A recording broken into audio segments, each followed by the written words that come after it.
Hannah Pingree, thanks for joining us. Really appreciate it. Great to be here.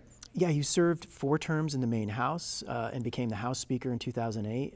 You were the second woman elected to that position. After that, you landed in the Mills administration and headed up her Office of Policy of Innovation in the Future.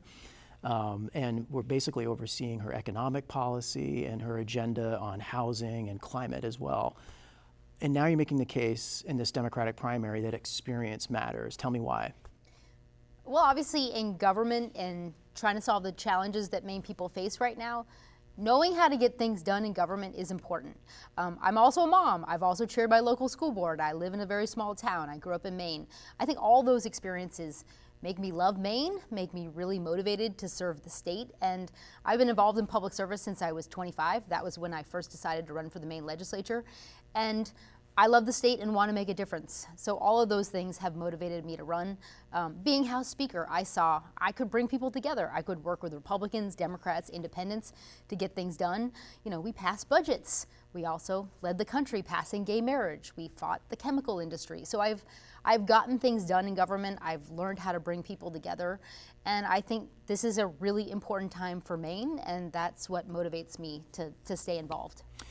I wanted to ask a little bit about your time in the Mills administration, and you know, as the position that you held that was largely overseeing a big portion of the governor's agenda, right, and like what she prioritized in her campaigns, and certainly, you know, from the bully pulpit as well. How do you think your agenda, if you were elected governor, would be different? What are the distinctions to be made between what Governor Mills prioritized and what you would? Governor Mills gave me an amazing job. Paul LePage had gotten rid of the state planning office. The governor wanted to bring back a new forward-looking office, so the Office of Policy Innovation in the Future. And our job was to bring people together and solve some of the most crucial long-term challenges. I got to work on climate, on housing, on opioids, children's issues. Most recently, we started an Office of New Americans. And so we made plans, we brought people together, but we actually got things done. I served with the Governor Mills in the legislature. We served together for 6 years, and she's given me tremendous opportunities, but we don't always agree on everything. I'd say there's areas like tribal sovereignty where I differ from where Governor Mills is. I've learned a lot about issues like housing. I'm proud of what we've done, but I know we need to make much more progress. If we can't make housing affordable for young people trying to move to Maine, for young people trying to stay in Maine, for seniors, everything else in our economy won't work. So I've learned a lot from Governor Mills. We don't agree on everything, but I've also learned those issues we've got to take a bigger swing at. Yeah, I'm glad you brought up the tribal sovereignty issue. I'm just curious, and maybe this wasn't really your role there, but did you ever push your point of view on, you know, like advocate for that point of view to the governor herself? You know, when you work for a governor, you have all kinds of opportunities to tell the governor your opinion, to give her advice, but the governor makes, you know, she makes the decisions. And again, I am so proud of the work we did on issues like climate and housing. On tribal sovereignty, that was not in my portfolio. I really didn't talk to her about those issues, but I had the opportunity through the Maine Climate Council to actually work with Molly and Bryant, who was the tribal representative. We actually set a course for a whole new way in which Maine tribes could work together with state government on climate issues with sort of a more government to government interaction. So I had an opportunity to work on issues in the way I thought was appropriate to get lots of people involved, and that's how I would govern as governor as well. Yeah, I think most people know this about you, but you're the daughter of Shelley Pingree, the first district congressperson. I guess, how has that experience shaped your politics, and how do you maybe differ from the politics that your mom advocates for? Sure. I mean, obviously, she's my mom. I love her. I grew up in a very small town, and when I was growing up, you know, my mom and dad were both super involved. They both were EMTs. They both served on the school board.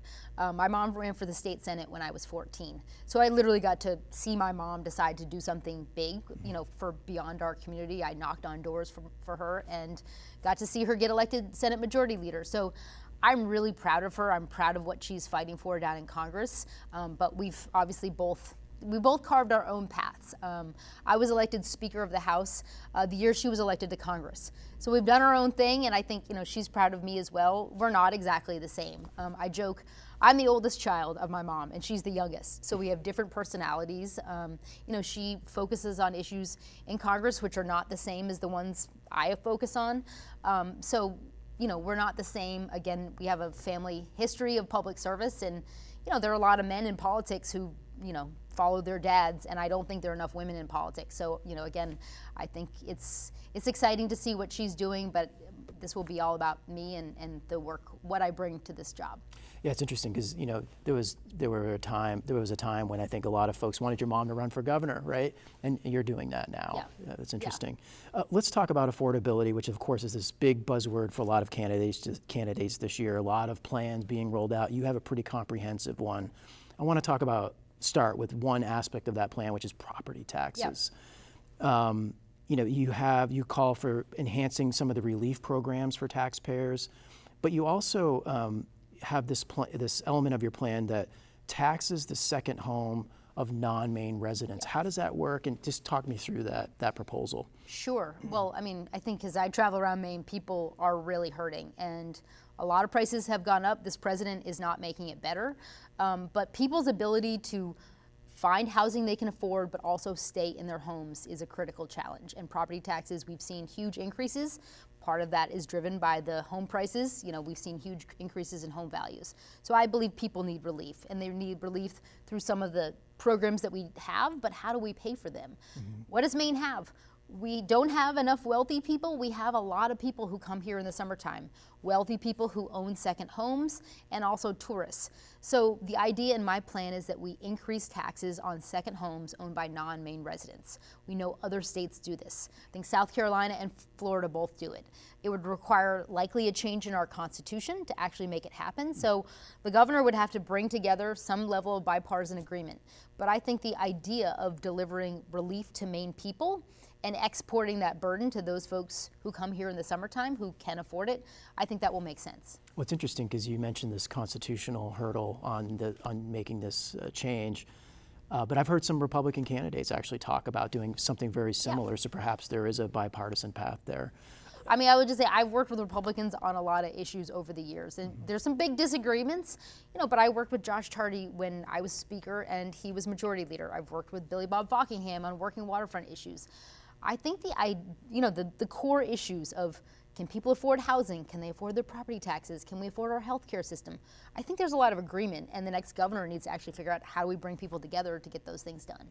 Another element of this plan, I think, is designed to sort of help municipalities, because of course property taxes is a huge piece of the revenue picture for localities, and I think it's a local option sales tax.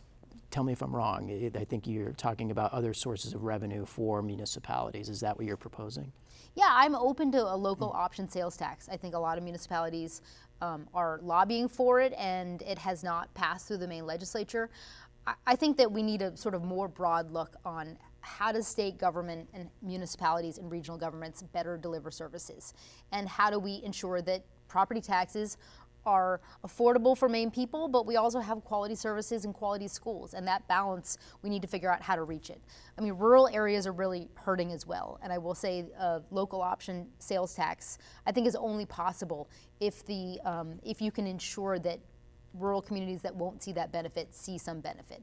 So I would say I'm open to it. I have heard from a lot of communities about it on the campaign trail, and I think ways in which we can provide relief to property taxpayers, I think that is essential. Can you just talk me through your health care plan a little bit too? What are you proposing there?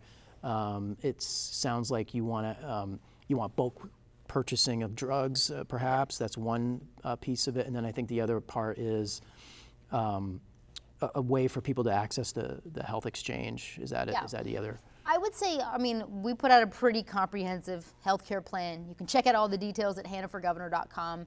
And our healthcare system is in crisis. Donald Trump has passed cuts to the Affordable Care Act. He's passed cuts to Medicaid and Medicare.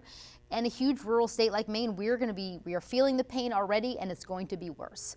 So the elements of my plan are, how do we shore up, especially our rural providers? How do we ensure people have access to primary care, because that's how you stay healthy, and how do you keep access to insurance? My family is one of those families. We have an Affordable Care Act plan. We paid $700 a month last year. We're now paying over $2,000 a month this year. So we know people have dropped coverage. So I proposed a public option in our insurance market, which would help individuals and small businesses have some option that they can afford. So essentially the state would be negotiating on behalf of those families for insurance coverage. It's similar to what we did with Dirigo Health before Obamacare passed. There are a lot of other challenges in our healthcare system. I mean, as I travel Maine, cuts to reproductive health care. Where can you have a baby? Not having nursing homes in certain counties. We need a real look at how can people continue to access services. I chaired the Health and Human Services Committee when I was in the legislature. There aren't easy solutions, but you need a governor who's experienced and you care deeply about the health of Maine people. Related to that, you mentioned this experience on the Health and Human Services Committee, and after the midterms, there's going to be some changes to public assistance programs in this country, primarily Medicaid or Maine Care in this state, and of course we're an expansion state. What is your plan to mitigate some of those challenges that we're going to be facing? Donald Trump is trying to take billions of dollars out of our healthcare system, primarily through Medicaid, but also Medicare cuts. That is not good news for Maine. A lot of our seniors rely on Medicaid for nursing home coverage. A lot of kids are on coverage because of that. One of the things the next governor needs to do is actually run government well. So Trump is trying to kick people off these programs by making people jump through hurdles and hoops. So if you actually help people continue to fill out the paperwork, it's going to be more bureaucracy, then you can keep people enrolled. We also have an almost $200 million health transformation grant that comes to Maine. That is to essentially shore up our healthcare system and actually keep people, ensure that our services don't close, especially in rural areas. So it's up to the next governor to spend those funds wisely so our system doesn't fall apart, but also keep people covered. I would also advocate in Congress. Red states and blue states are losing tremendous amounts of money from our healthcare system. It's going to hurt rural hospitals all over this country. So I'm going to be down in Washington saying you need to reverse these cuts because they're not good news for the health of anybody in this country. Yeah, to that end, I guess the question is can Maine absorb those cuts in its existing resources, or even with additional ones? It seems difficult, especially now with that program. It does push, makes the budget a little bit difficult because it's an expensive program. I would say the next governor is going to be confronting a lot of challenges due to Donald Trump. He is cutting food programs that help feed seniors and kids in our state. He's cutting healthcare programs that keep rural hospitals afloat. So I don't take lightly just how hard this job of governor is going to be. When I was a young legislator, I served on the Appropriations Committee in 2003, 2004. I came in under $1 billion deficit. I spent weeks in the Augusta Civic Center hearing from people about the challenges of healthcare cuts that were proposed. So I know that it will not be an easy job. I'm ready to roll up my sleeves, and I've made a commitment to Maine people that ensuring they have access to basic healthcare services, it is fundamental. Our state doesn't work if you can't get healthcare. So I will do everything I can to retain the Medicaid dollars that we can retain in the state by helping people stay on the program. But also I will get creative about how we actually solve the challenges that these kind of cuts are going to bring. Last question. I think you've mentioned that you support the new millionaires tax that will go into effect later this year. You describe it, I think, as the first step. What comes after? I think that many people are feeling frustrated. In Washington, you've seen huge tax cuts for billionaires. And what are we getting? We're getting cuts to healthcare and food programs and clean energy programs. That's pretty bad news. So I don't think Maine state government can fix it all, but asking millionaires to pay their fair share, asking people who own second homes, I think that those are reasonable steps in the right direction.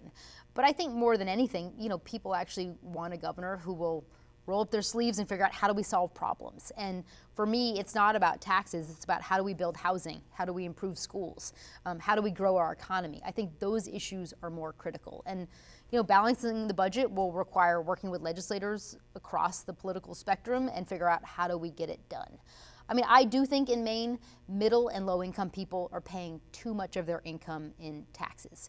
I think they're feeling pretty burdened right now, whether it's property taxes or income taxes. And I think providing relief to families is critical. And if we can shift that to people who can afford it, that makes sense.